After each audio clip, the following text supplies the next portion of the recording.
Hello everyone, so I'm not entirely sure when you're going to actually be seeing this video because honestly I feel like there are a lot more important things going on right now in the world that you could be spending your time on than watching me talk. But on the other hand, I do fully understand the escapism aspect of what I do, and ultimately that is why you are seeing this video. But I did want to take this moment and the platform that I have and do something with it. So in the description box there's going to be a bunch of different links of ways that you can help out, whether that's donations, petitions you can sign, all of that kind of resourceful information if you are also stuck at home and feeling useless. I would also really appreciate if you could take the time and go into the comments and leave links to your favorite Black and biracial artists, whether they are creators on YouTube, if you follow them on Instagram, if you yourself are one, you know, where can we support your work? I would really appreciate that, and I will also leave some of my personal favorite artists down there as well. I mean, they don't really have to be artists, but I figured since this is an art channel, sharing similar interests might be a great place to at least start, because this is something that's not just going away in a week. You know, it's not something that started overnight. Systemic racism does not just stop when it gets to the internet. You can see it when you look at all of the top creators, whether it be on YouTube, TikTok, whatever. I'm just gonna pause myself right there because I can be impressively ineloquent in front of a camera and forget half of what I wanted to say. I am well aware that in the grand scheme of things, giving a few artists a boost is a fairly surface level type of thing, but giving those artists a larger platform with more reach can only be beneficial in the long run. Art very often reflects life, and that's why it's important to surround yourself with all kinds of different types of artists. Every artist puts a bit of themselves in their work and sees the world differently. It's why people are constantly pushing for more positive representation in media of minorities and at-risk groups. The point is, Black Lives Matter, and if you don't get that by now, then you absolutely should not be spending your time on this video and instead switch to something more educational. And so thinking about the longevity and trying to sort of do just something minusculely positive with my platform, I figured sharing these incredible artists might be a good way to start. So definitely make sure to leave a comment with those favorite artists of yours and where we can find their work, and I hope you enjoy the rest of this studio vlog. A slightly random and unexpected task that I'm going to work on is this drawer unit. Now, my grandma gave this to my dad. She was like cleaning out stuff and wondered if I could use it, and yes, thank you Grandma, I could very much use a nice small tool drawer unit. All the drawers are over there right now. Because I decided to spray paint it white. I was spraying stuff at the same time and I thought it was like a greeny-ish color, but it's pretty old, so every individual section was practically a different color, and I thought that the white would just make it look nice and new and bright and clean looking, so did a really fast couple coats of white spray paint primer onto that. And now I'm going to basically figure out what I want to put in this. And my plan is over here right now behind my brush containers, I have what is supposed to be the area of my most used tools, like the pencils that I use all the time, the erasers, just stuff that I grab for constantly, and it's kind of messy right now and not really working for me, so I think because this will actually slide into one of the cube slots perfectly, I'm gonna move the stuff that is in that section and replace it with this.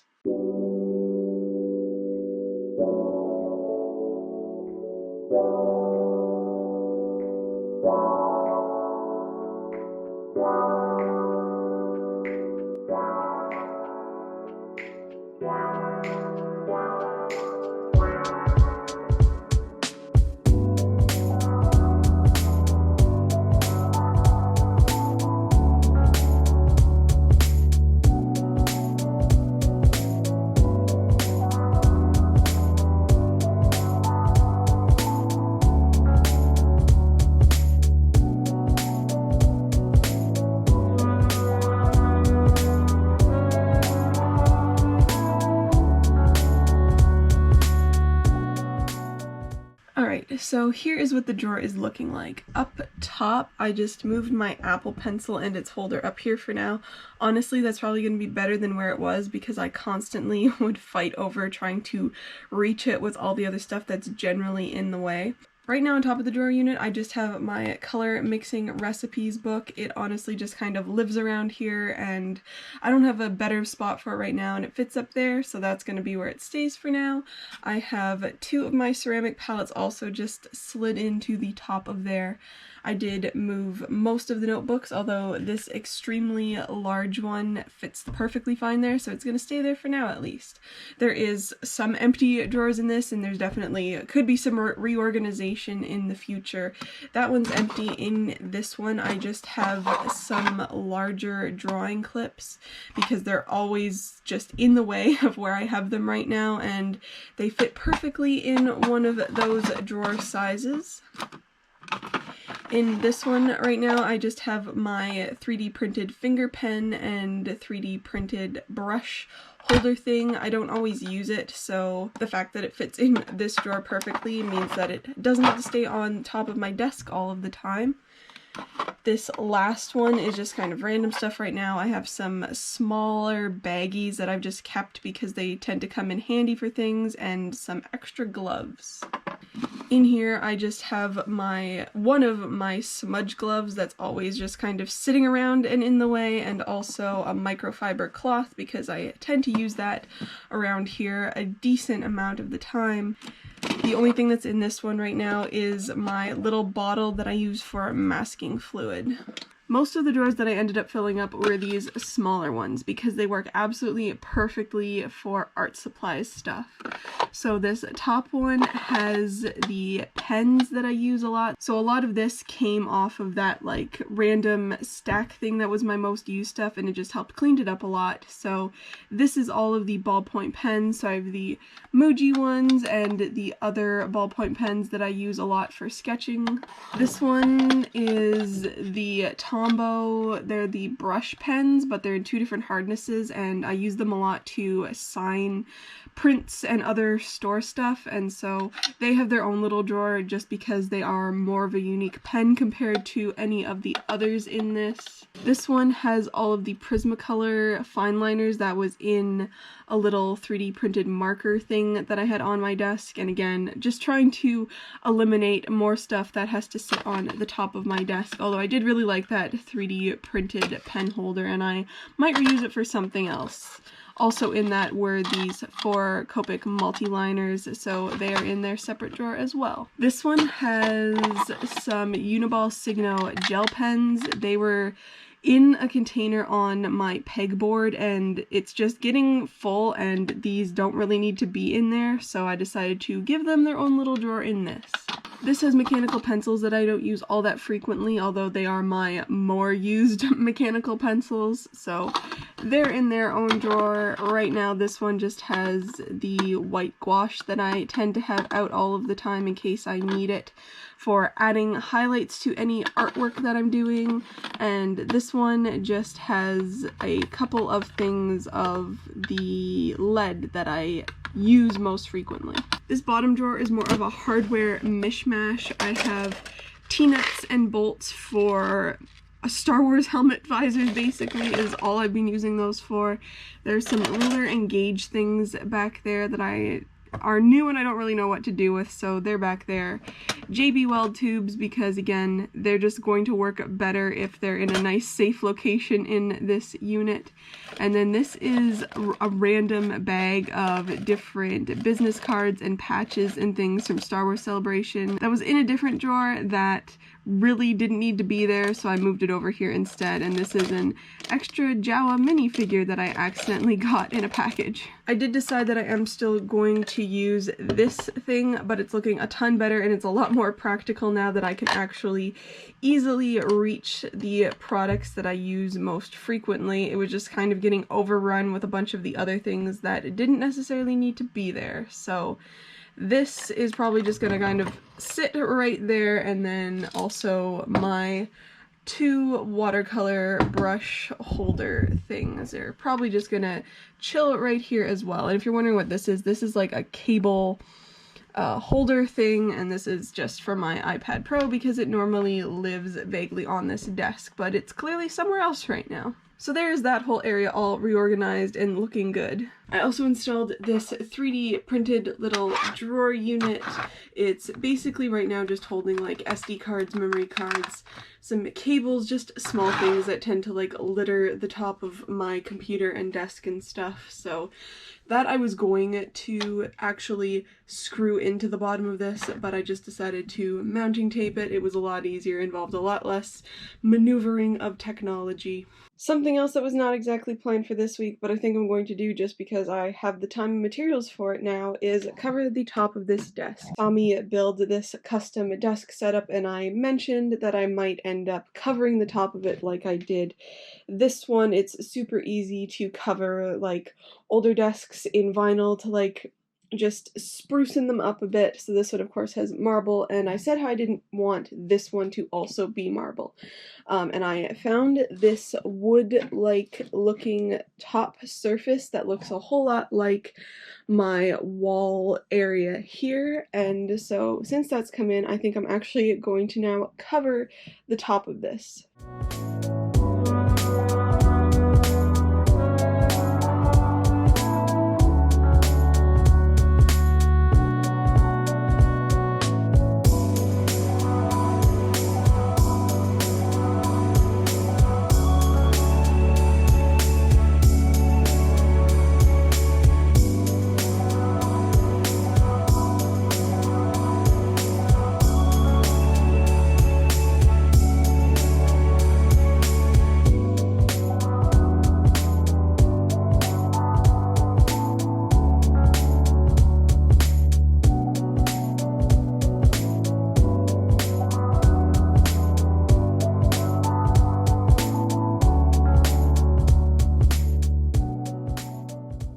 Here's the finished desk. I feel like this one went a lot more smoothly than this one did. I did decide to leave the edges white just because I like that look, and IKEA actually makes a desk that has like a wooden top with white sides, so I decided to basically make my own, which possibly is what sort of screwed stuff up for me because I had more things to worry about lining up. But yeah, overall not a complete disaster, and I think it looks pretty good. At the very least, any of the possible issues are probably not going to show up on anything that I film on this in the future. I wanted to finish off this studio vlog with this chilled out watercolor session. Now, I actually had no intentions of filming this painting process whatsoever. This was completely just a personal piece for me, which for me that generally means that it involves no filming. It's something that I just want to do for myself. It will most likely get posted online, but the process itself I'm not worried about filming, which actually does not happen that much. In fact, I can't actually remember the last time that I did any sort of artwork that I didn't film unless it was like a commission or like for something else that was not going to be posted online or just more of a secretive thing. But in terms of paintings that were going to most likely end up being for more public consumption, me not filming it is actually a very rare thing, and it's something that I kind of want to work on maybe a bit, which sounds ridiculous, but by the time I have, done the work for the video that I want to post for that week and all of the editing and behind the scenes stuff, there's really not that much time left over for me to allocate to a non-filming piece of artwork. Like most of the time I basically am somewhat forced to film what I'm working on because that is the only time I'm able to work on any artwork, and it's something I want to change because I feel like it's making me almost draw less, if that makes sense, or just generally work on artwork less. Not that filming isn't fun, but it does make you have to think about other things. It definitely, I have to sit at my desk with my massive studio lights on normally, working on something, keeping in mind, don't put your giant head in between the painting and the camera. There's just all of these things.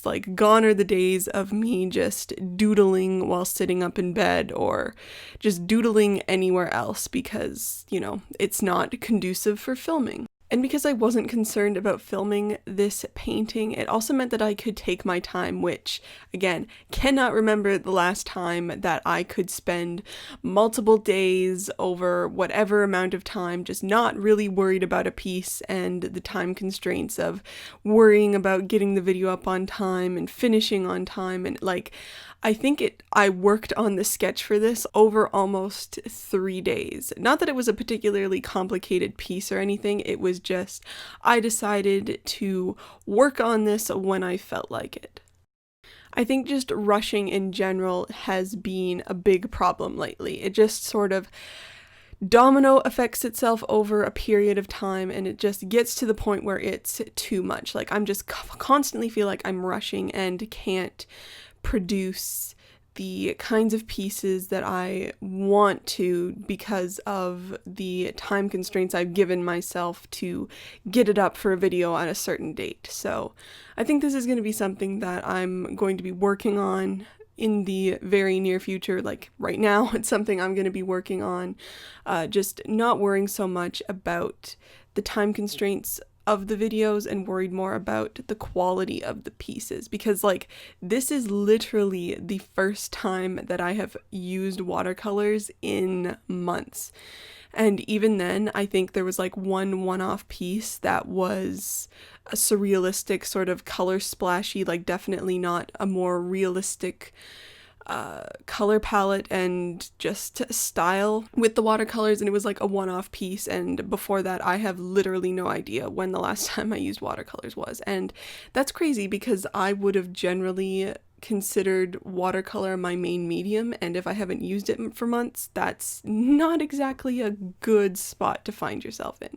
And just generally right now, I'm in more of the mood to work on traditional artwork. I always feel like my brain works in like two sections. I either really want to work on traditional artwork, or I really want to be building up props and just creating stuff that's more along those lines, like costume making, prop building, prop painting, all of that stuff. So it's actually probably more rare that I'm in the traditional art mood, at least as of late, so the fact that this has struck me is great, and I hope to do a lot of different cool art videos and stuff in that time. And hopefully it will last for a while so I can get all of these things done, because I have a bunch of cool, if not time-consuming video ideas that I want to get out there really soon. And yes, this is a piece of Killing Eve fan art. I know in the last time I did a piece of Killing Eve fan art, I just completely did not get a chance to mention the fact that it was Killing Eve fan art in